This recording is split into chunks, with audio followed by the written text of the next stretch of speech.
Hello दोस्तों, नमस्कार। D R Verma education में आपका स्वागत है। आज है 25 सितंबर 2022। तो 25 सितंबर 2022 से जितने भी महत्वपूर्ण करंट अफेयर बन सकते हैं, मैं उनको लेकर आया हूँ। तो चलिए शुरू करते हैं। पहला पॉइंट है डॉक्टर एम श्रीनिवास एम्स दिल्ली का निदेशक नियुक्त। तो अभी हाल ही में 23 सितंबर 2022 को केंद्र सरकार ने डॉक्टर एम श्रीनिवास को अखिल भारतीय आयुर्विज्ञान संस्थान एम्स दिल्ली के निदेशक के रूप में नियुक्त किया है। डॉक्टर श्रीनिवास, जो कि ईएसआईसी मेडिकल कॉलेज और अस्पताल हैदराबाद के डीन हैं, वह रणदीप गुलेरिया का स्थान लेंगे, जो मार्च 2017 से इस पद पर हैं। उनकी नियुक्ति 5 साल की अवधि के लिए की गई है। एम्स दिल्ली की स्थापना 1956 में हुई थी। इसके प्रथम निदेशक डॉक्टर बी दीक्षित थे। अगला पॉइंट है विश्व समुद्री दिवस 24 सितंबर। तो अभी हाल ही में हर साल 24 सितंबर को अंतर्राष्ट्रीय समुद्री संगठन IMO और अन्य अंतर्राष्ट्रीय संगठनों द्वारा विश्व समुद्री दिवस मनाया जाता है। विश्व समुद्री दिवस पहली बार मार्च 1978 में मनाया गया था। भारत हर साल 5 अप्रैल को अपना समुद्री दिवस मनाता है। तब इसे IMO कन्वेंशन को चिन्हित करने के लिए मनाया गया था। 1948 में जिनेवा में आयोजित अंतर्राष्ट्रीय सम्मेलन ने IMO कन्वेंशन को अपनाया। पहले IMO को अंतर सरकारी समुद्री परामर्शदात्री संगठन कहा जाता था। विश्व का लगभग 80% व्यापार समुद्र के माध्यम से होता है। यह माल का कम लागत वाला परिवहन प्रदान करता है और इस प्रकार सतत समुद्री विकास को बढ़ावा देने के लिए महत्वपूर्ण है। अगला पॉइंट है दिलीप तिर्की हॉकी इंडिया के अध्यक्ष चुने गए।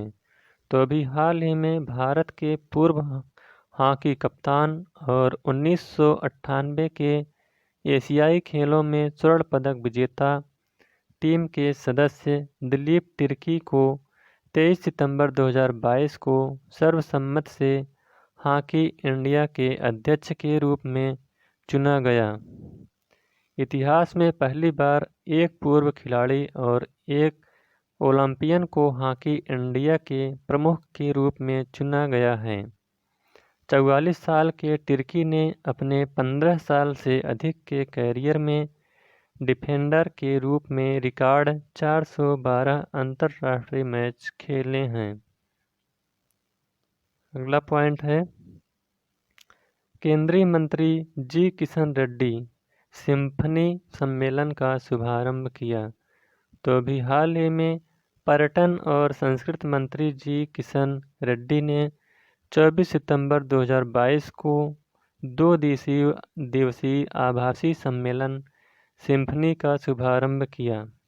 इसका आयोजन विश्व पर्यटन दिवस के अवसर पर पूर्वोत्तर क्षेत्र विकास मंत्रालय द्वारा 24 से 27 सितंबर को किया जा रहा है। इसका उद्देश्य पूर्वोत्तर भारत के बेरोजगार हिस्से को प्रदर्शित करने और पूर्वोत्तर क्षेत्र में पर्यटन क्षेत्र को बढ़ावा देने के लिए एक रोड मैप तैयार करना है। अगला पॉइंट है अमित शाह गंगटोक में डेयरी सहकारी सम्मेलन का उद्घाटन करेंगे।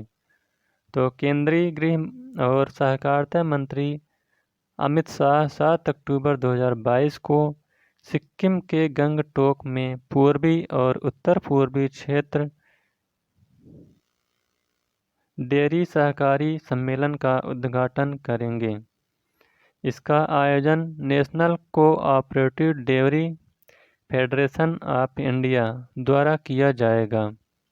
सम्मेलन का विषय है भारतीय डेयरी सहकारिता क्षेत्र की जिजीविका, चुनौतियों और अवसरों की खोज है। नेक्स्ट पॉइंट है, जितेंद्र सिंह अमेरिका में गोलमेज सम्मेलन को संबोधित किया। तो भी हाल ही में विज्ञान और प्रौद्योगिकी मंत्री डॉक्टर जितेंद्र सिंह ने सितंबर 2022 में net zero built environment with connected communities पर गोलमेज सम्मेलन को संबोधित किया। यह global clean energy action forum 2022 Pittsburgh, America में आयोजित किया गया था। उन्होंने जलवायु परिवर्तन की चुनौतियों का समाधान करने के लिए मार्ग संचालित समाधानों से संबंधित अनुसंधान एवं विकास परिनियोजन को बढ़ाने के संबंध में एक वैश्विक समझौता ज्ञापन जैसे महत्वपूर्ण कार्यों का आह्वान किया है। अगला पॉइंट है, डॉक्टर राजीव बहल ICMR के महानिदेशक के रूप में नियुक्त। तो डॉक्टर राजीव बहल को 3 साल की अवधि के लिए भारतीय आयुर्विज्ञान अनुसंधान परिषद का महानिदेशक और स्वास्थ्य अनुसंधान विभाग के सचिव के रूप में नियुक्त किया गया है। बहल वर्तमान में जिनेवा में विश्व स्वास्थ्य संगठन में कार्यरत हैं। ICMR जैव चिकित्सा अनुसंधान के निर्माण, समन्वय और प्रचार के लिए भारत में सर्वोच्च निकाय है। अगला पॉइंट है, राष्ट्रपति द्रौपदी मुर्मू NSS पुरस्कार 2020-21 प्रदान किए। तो अभी हाल ही में राष्ट्रपति द्रौपदी मुर्मू ने 24 सितंबर 2022 को 2020-21 की राष्ट्रीय सेवा योजना NSS पुरस्कार से सम्मानित किया। कुल 42 पुरस्कार प्रदान किए गए। 2 विश्वविद्यालयों, 10 NSS इकाइयों, उनके कार्यक्रम अधिकारियों और 30 NSS स्वयंसेवकों को पुरस्कृत किया गया। NSS एक केंद्रीय क्षेत्र की योजना है जिसे 1969 में स्वैच्छिक सामुदायिक सेवा के माध्यम से छात्रों के व्यक्तित्व को विकसित करने के उद्देश्य से किया गया था। नेक्स्ट पॉइंट है, R गांधी यस बैंक का अंशकालिक अध्यक्ष नियुक्त। तो अभी हाल ही में RBI के पूर्व डिप्टी गवर्नर R गांधी को यस बैंक का अंशकालिक अध्यक्ष नियुक्त किया गया है। RBI ने 20 सितंबर 2022 से प्रभावी 3 वर्षों की अवधि के लिए बैंक के गैर कार्यकारी अध्यक्ष के रूप में उनकी नियुक्ति को मंजूरी दे दी गई।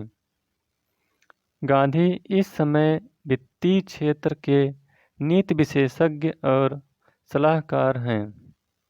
वह 2014 से 2017 तक 3 साल तक RBI के डिप्टी गवर्नर रहे। अगला पॉइंट है, छत्तीसगढ़ सरकार हमर बेटी हमर मान अभियान शुरू करेगी। तो अभी हाल ही में छत्तीसगढ़ सरकार ने समाज में महिलाओं की सुरक्षा और उनके सशक्तिकरण की चिंता को ध्यान में रखते हुए राज्य में हमर बेटी हमर मान अभियान की घोषणा की है। इस अभियान के तहत लड़कियों को उनके कानूनी अधिकार, गुड टच, बैड टच और यौन अपराधों सहित विभिन्न आवश्यक विषयों के बारे में सिखाया जाएगा। हमर बेटी हमर मान अभियान के तहत एक हेल्पलाइन नंबर भी जारी किया जाएगा। अगला पॉइंट है, सिक्किम को मिला भारत का पहला हिमस्खलन निगरानी रडार। तो अभी हाल ही में भारतीय सेना और रक्षा भू सूचना विज्ञान और अनुसंधान प्रतिष्ठान DGRE ने संयुक्त रूप से उत्तरी सिक्किम में हिमस्खलन निगरानी रडार स्थापित किया है। यह भारत में अपनी तरह का पहला रडार है जो अपने ट्रिगर के 3 सेकंड के भीतर हिमस्खलन का पता लगाने की क्षमता रखता है और यह सैनिकों और नागरिकों के बहुमूल्य जीवन को बचाने में मदद करेगा।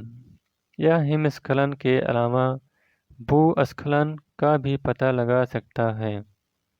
अगला पॉइंट है, असम सरकार राज्य में 2.5 लाख जल दूत को शामिल करेगी। तो अभी हाल ही में जल संरक्षण और संबंधित मुद्दों पर जागरूकता पैदा करने के लिए असम सरकार राज्य में 2.5 लाख जल दूत शामिल करेगी। 9वीं से 10वीं कक्षा तक के 10 विद्यार्थियों को मिशन की प्रत्येक योजना के तहत जल दूत के रूप में लगाया जाएगा।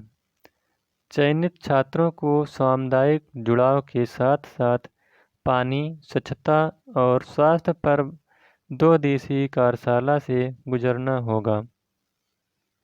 अगला पॉइंट है, लेह बैंकिंग परिचालन का 100%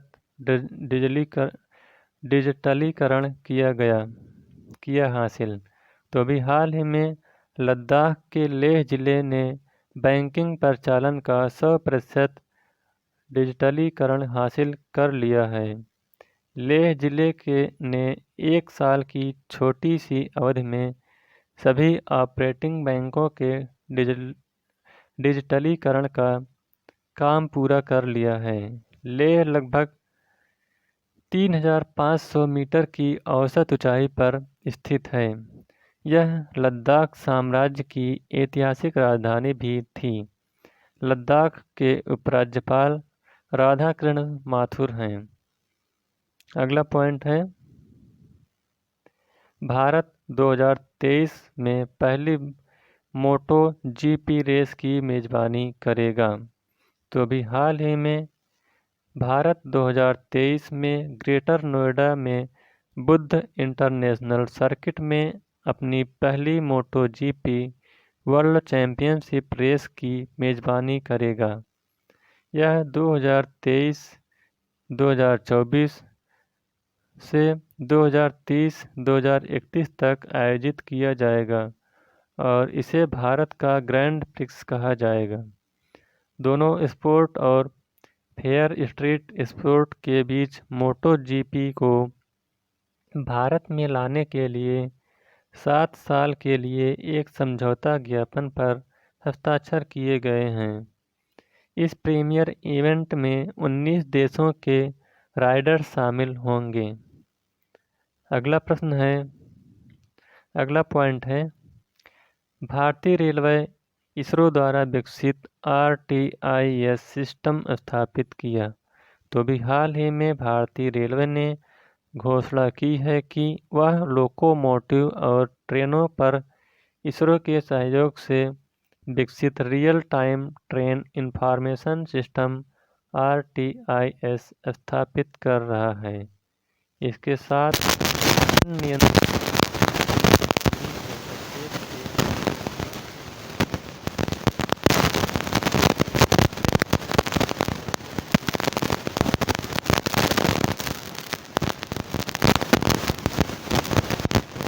21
आइकन को दबा दीजिएगा, जिससे कि हर एक नोटिफिकेशन आपके पास सबसे पहले पहुंचे।